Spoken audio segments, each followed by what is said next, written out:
Hello, welcome to another video. This time we're going to be looking at the internet, clouds and hosting. On the new syllabus you'll find this under section 1.3.1, but you'll find it on your other rag map if you are doing 276, the old spec. So as with all video lessons, please pause the video when I ask you to pause and go and do the recommended activity. If you don't, then what's the point? So please do those things.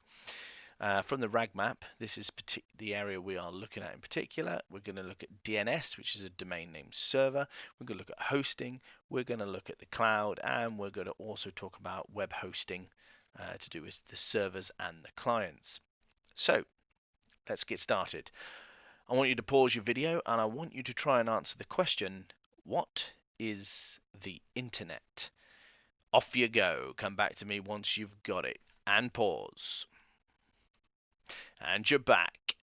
So, what did we come up with? So the internet is a network of networks. It is basically the world's biggest WAN. Now, WAN is a definition you should be familiar with. Wide area network, which is a collection of two or more LANs. So this is the world's biggest example of a WAN. The internet is networks of networks of networks of networks. It's LANs upon LANs upon LANs upon LANs, and it's just all of those things connected around the world. It's run on the TCP/IP protocol, which is to do with the protocol theory. Don't worry if you haven't done that yet. What it isn't is the World Wide Web, and what you'll often hear people refer to as websites, content, they call that the internet. So in normal everyday speak, people would say, oh, I'm going to browse the internet, which technically they are using the internet to facilitate that browsing. It's just the networks, the cables, all of the bits and pieces that are put together that allow the communications to take place. It's the infrastructure. What it isn't is the web pages, the content, the actual pages themselves. That is not the internet. That is the World Wide Web. So it's a common kind of thing that computing people know what the internet is, and non-computing people will use the word, well, we all do probably, as a kind of to mean like going on Google and shopping on Amazon. I'm going on the internet, or the interweb, as I like to call it.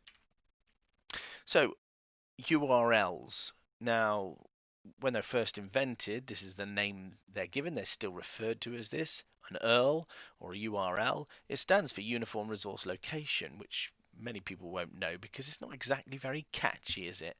What do you think it is? Any thoughts? Well, it's actually the web address, which is a far easier term to refer to it, which is why everyone calls them web addresses, and they don't sit there going, oh, do you know the uniform resource location? No. So it's just the web address. So the www.this.com is the URL. So it's just knowing that. But what you do need to know is the structure of it.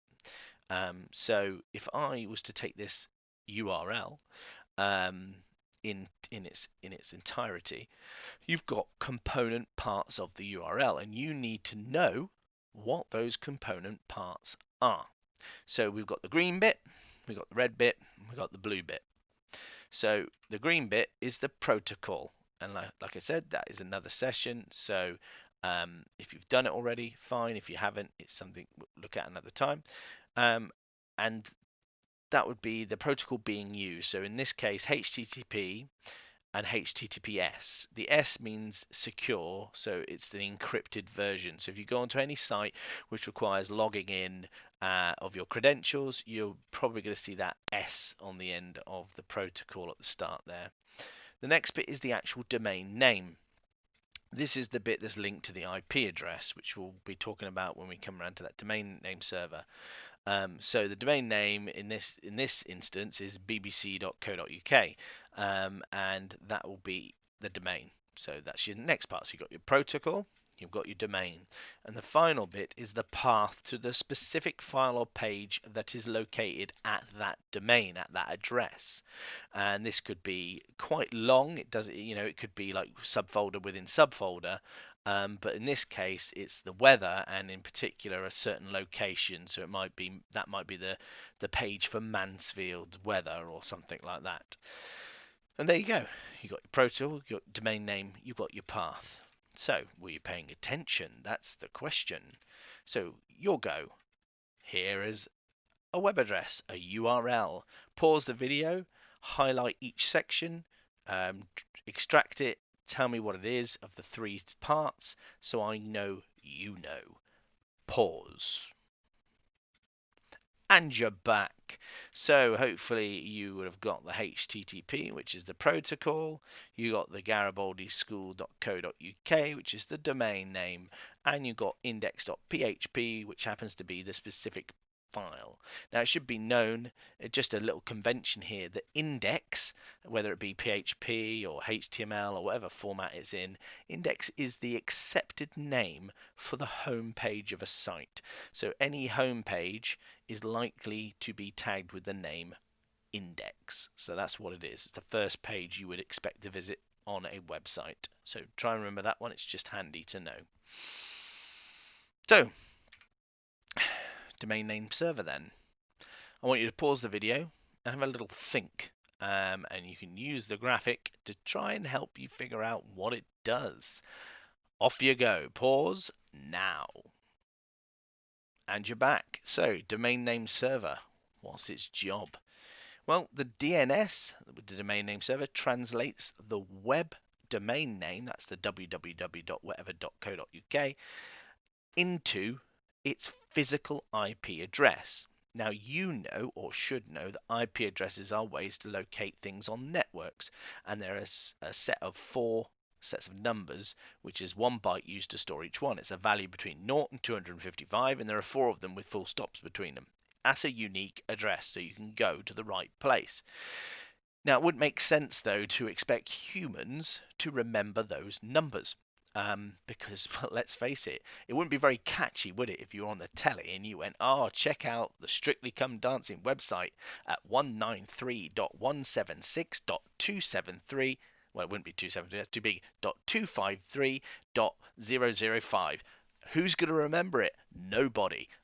So it's out of the question. We need some way of using words so we can remember them as humans, and we need a piece of kit, something that's going to turn those words into the address, almost like a big directory, maybe somewhere where there's a database where it can look up what is that address and what is the real IP address. And that's what the DNS does. So the domain name server, you would put a request to it and say, I want to go to this web address. It would look up and find out what the IP address is and go, you need this IP address. So then you're redirected and you go to that IP address, and then you can actually talk to that website or that web server. And that's what it is. Don't try and swap it around. I've seen people before put in, oh, it's where you put in an IP address and it gives you the name of the website. Why would you do that? So make sure you remember it the right way around. All right. So that's the reason. I've told you already. We don't have to then remember complicated IP addresses for anything. We just remember the words, which is easy to remember. So, clouds. What do you think they are? I want you to pause the video and write down as much as you can think. Now, this might take a few minutes because you might know a little bit about clouds. Think about your phones, think about the services available, and think about cloud technology. I want to know what it is. I would like to know if you can think of reasons why you would use it, and potentially any advantages or drawbacks you can see to this technology. Take as long as you need. Pause. And you're back. So, clouds, not the fluffy ones. As gorgeous as they are, and we've seen a lot of them this week, in particular when at the time of filming right now, it's been like Armageddon.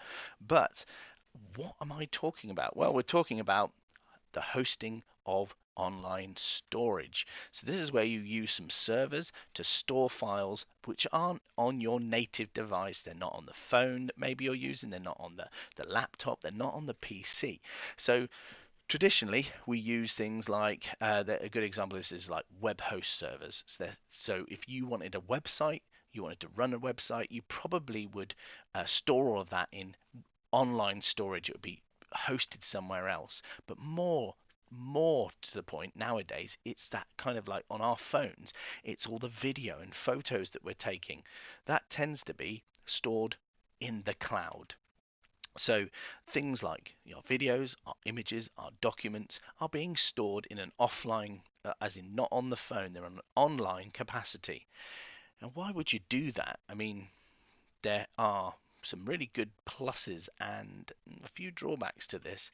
But if you're doing it, that's what we call cloud storage. So here's some advantages for you.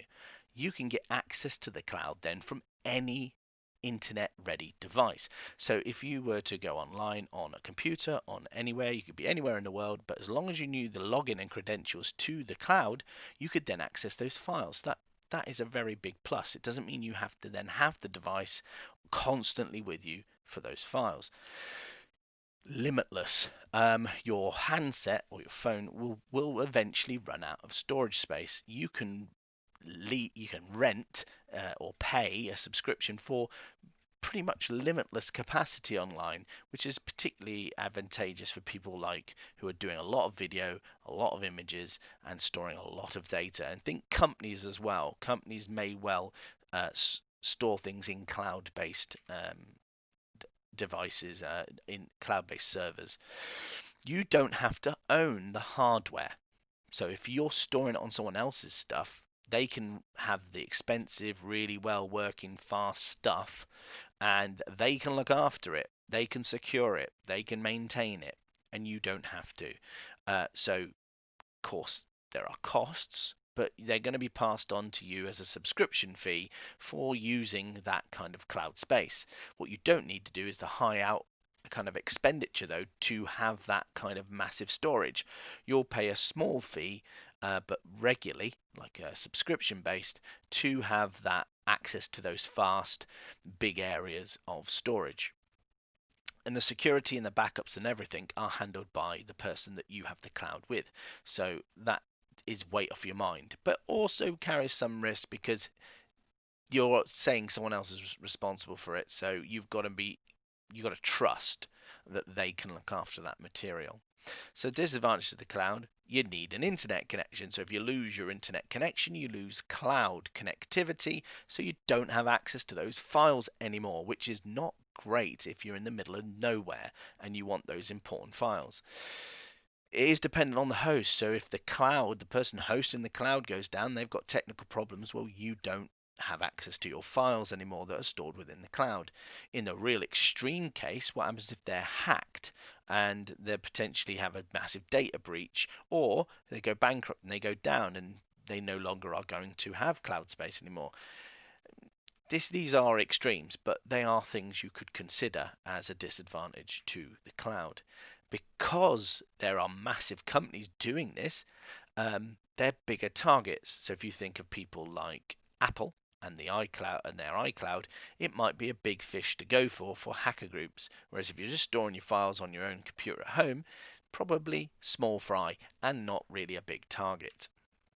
There are fees, but they're probably going to be less than having the kind of storage capacity and all of the stuff you need to store a lot. So if depending on what you need, it might be cheaper just to rent small fee each kind of month, but there's costs either way. It just they're different kinds of costs. So that's something that you can talk about. So that's clouds. Web hosting. I want you to go and watch a little video on this because it's going to be a little bit easier than me kind of talking through it. Just type into YouTube what is web hosting, and then come back to me. Don't refresh this, leave this window open and just pause the video, open a new window, a new tab, and then redirect yourself to this. I watched the GoDaddy one, the second one down. It was nice and it explains it nicely and quickly in 2.5 minutes. The one above it is a little bit more detailed, so feel free to watch one or two of them just to make sure you get your head around what is web hosting. And once you've watched it, feel free to come back to me. But it really is about how it's kind of tacking onto that cloud idea, but in a way to manage not only your storage for like having a website, but also probably or the traffic and bandwidth as well involved in that, and how that might cost fees by having someone else store it. So it's quite obvious, but please go and watch one of those videos. Pause the video now, come back to me once you have watched one of these videos. Off you go. Welcome back. So, what do you reckon a web client is then? So the final little piece, we've got our web hosting, we've seen clouds, we've talked about that, we've talked about the internet. What is the web client? Pause the video, have a think, and go. And you're back. So the web client is really simple, this one. Ta-da! It's your browser. So in most cases, it's just going to be your web browser, whether it be Explorer or Edge, whatever they call it nowadays, Firefox, Chrome, Safari. There's a few. That is how we access the web as a client, and then we go and grab all the stuff from those hosts out there. And there you go. We're done. So that's the internet. That's clouds. Let's just go back in time. Oh, there we go. We looked at web hosting and we've looked at clients as well. So there you go. In a nutshell. Until next time. Woo! It's like speed. Take care. All the best. Ta-ta.